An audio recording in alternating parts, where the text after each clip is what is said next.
আজকে তোমাদের কি রেসিপি দেখানো যায় বুঝতে পারছি না। কি দেখানো যায় বলো তো বন্ধুরা, কি দেখানো যায়?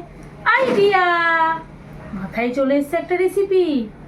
চিংড়ি দিয়ে আজকে একটা সুন্দর রেসিপি করে তোমাদেরকে দেখাবো। চলো চিংড়ি একটা নাম দিয়ে দিই। নামটা হচ্ছে চিংড়ি মাছের কোরমা। এক্সকিউজ মি এভরিওয়ান, একটু সাবস্ক্রাইবটা করে দাও, একটু তাড়াতাড়ি করে দিও। চিংড়ি মাছের কোরমা তৈরি করতে এখানে আমি নিয়ে নিয়েছি প্রায় 400 গ্রাম মতো চিংড়ি মাছ। ভালো করে ধুয়ে পরিষ্কার করে নিয়েছি। এখন এর মধ্যে দিয়ে দেব লবণ, একটু লেবুর রস আর একটু লঙ্কা গুঁড়ো। সব কিছু দিয়ে সুন্দর করে একটু মেখে নেব।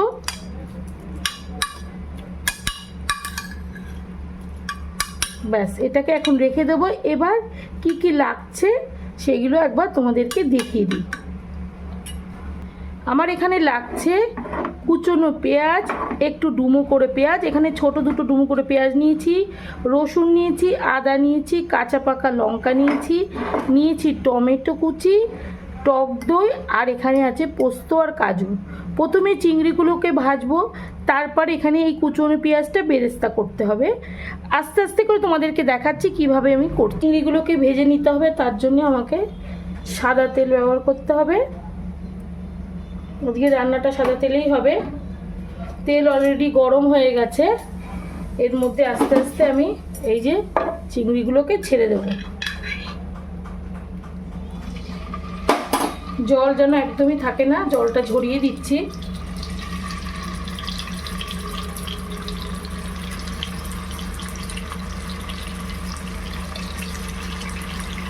আর এখানে চিংড়িকে হালকা ফ্রাই করতে হবে, ডিপ ফ্রাই করা যাবে না। আমি হালকা ফ্রাই করে নিচ্ছি।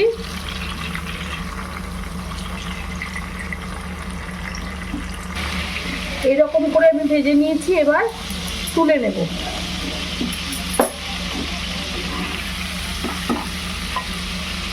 ভালো করে একদম তেলটা ঝরিয়ে তুলে নেব।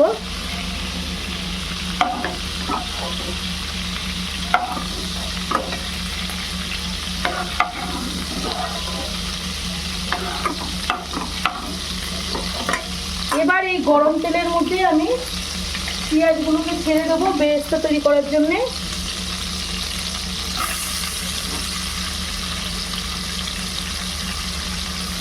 একটাই পেঁয়াজের বেরেস্তা হবে।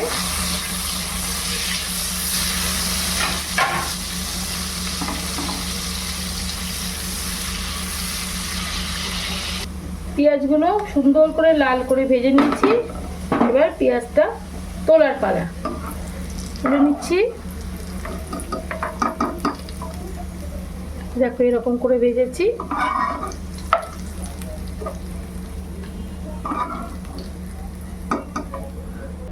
এই গরম তেলের মধ্যে এখন আমি দিয়ে দেব এই ডুমো করা পেঁয়াজ। এগুলো হালকা করে একটু ভেজে নেব, তারপরে ঠান্ডা করে পেস্ট করতে হবে। কাজু আর রসুন দিয়ে দিচ্ছি, আর দিয়ে দিচ্ছি এই যে লঙ্কা। সব কিছু হালকা করে একটু ভেজে নিচ্ছি। এর মধ্যে সামান্য একটু লবণ দিচ্ছি। 2-4 বার একটু নাড়াচাড়া করে নেবো, বেশি একদমই ভাজবো না। দেখো এইভাবে নাড়াচাড়া করে নিচ্ছি। যেহেতু এখানে চিংড়ি ভেজেছি, পেঁয়াজ ভেজেছি, তার জন্য তেলটা একটু কালো হয়ে গেছে। ব্যাস হয়ে গেছে, এবার তুলে নেব।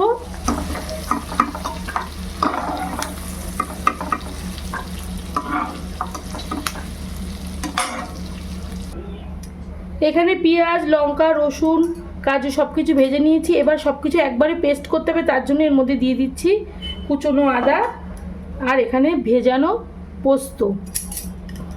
একটু ঠান্ডা করে আমি পেস্ট করে নেব। কড়াইয়ের মধ্যে দিয়ে দেবো আর একটু সাদা তেল। তেলটা একটু গরম হোক, তারপরে দিয়ে দেবো তেজপাতা আর গোটা গরম মশলা। আমার রান্নাতে এটা থাকবেই, কারণ আমি গরম মশলা ফোড়ন না দিয়ে আমার ভালো লাগে না রান্না করতে, তাই জন্যই দিচ্ছি। চলো তেলটা গরম হয়ে গেছে, এবার দিয়ে দিলাম।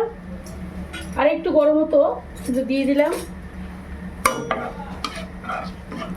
একটুখানি ভাজা হোক, এবার দিয়ে দিচ্ছি এই যে বেটে রাখা মশলাটা।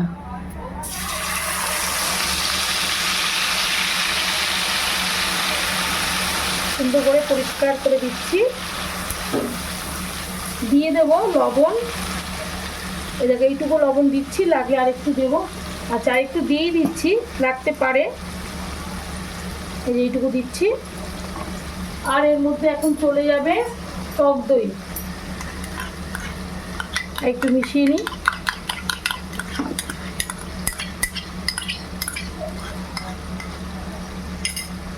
ভালো করে এখন মশলাটা কষতে হবে। আমার এই রান্নাটা আজকে কিন্তু কোনো হলুদ যাবে না, এইভাবেই রান্নাটা হবে। আর একটু চলবে এর মধ্যে চিনি দিয়ে দিচ্ছি। এই যে চিনি,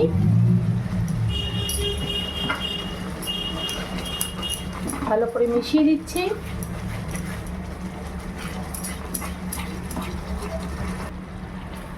মশলা থেকে সুন্দর করে একটা ফ্লেভার তৈরি হয়ে গেছে বন্ধুরা, দারুণ একটা ফ্লেভার বেরিয়েছে। দেখো তেলও ছেড়ে দিয়েছে। এখনই আমি দিয়ে দেবো ভেজে রাখা চিংড়িগুলো। এই রান্নাটা ভীষণ তাড়াতাড়ি হয়ে যায়, আর কোনো কিছুই কিন্তু পড়বে না, সেইভাবে মশলা পড়বে না, একটু গরম মশলা পড়বে, আর কোনো মশলাই পড়বে না। আর কি পড়ছে সেইভাবে আমি কিছুই দিচ্ছি না, তোমার দেখো। ব্যাস হয়ে গেছে রান্নাটা। সব শেষে এখন দিয়ে দেব একটু গরম মশলা। ওই যে বললাম মশলা পড়বে না, কিন্তু গরম মশলা পড়বে। এই যে দিয়ে দিচ্ছি গরম মশলা, আমার ভালোবাসার মশলা, এটা ছাড়া আমার রান্না কমপ্লিট হয় না। আর একটুখানি দিচ্ছি গোলাপ জল আর কেওড়া জল। ব্যাস কমপ্লিট রান্না। দিয়ে ঢাকনা বন্ধ করে দেব। বেরেস্তাটা গার্নিশ করার সময় তোমাদেরকে দেখাচ্ছি, বেরেস্তাটা তখনই দেব। ব্যাস রান্না আমার কমপ্লিট। এই দেখো বন্ধুরা, চিংড়ি মাছের কোরমা একদম রেডি। একটু বেরেস্তা দিয়ে দিয়েছি, তোমাদেরকে বলেছিলাম ওপর দিয়ে একটু দেওয়া দেখাবো, তাই হালকা করে একটু দিয়ে দিচ্ছি। ব্যাস আর বেশি দেবো না, দেখতে ভালো লাগবে না। চলো ভিডিওটা পুরোটা দেখো। যদি তোমাদের ভালো লাগে তাহলে কি করবে, একটা লাইক করবে, শেয়ার করবে, কমেন্ট করবে, আর অবশ্যই তোমরা সাবস্ক্রাইব করবে যারা নতুন দেখছো। তোমার রেসিপিটা দেখলে বুঝতে পারবে যে এত সুন্দর একটা ইউনিক রেসিপি। আর এই রান্নায় আমি কোনো জল ব্যবহার করিনি, পুরো জল ছাড়া রান্নাটা হয়েছে, দেখলেই বুঝতে পারবে তোমরা। চলো এই ভিডিওটা দেখো, ভালো লাগলে কমেন্ট করো। টাটা।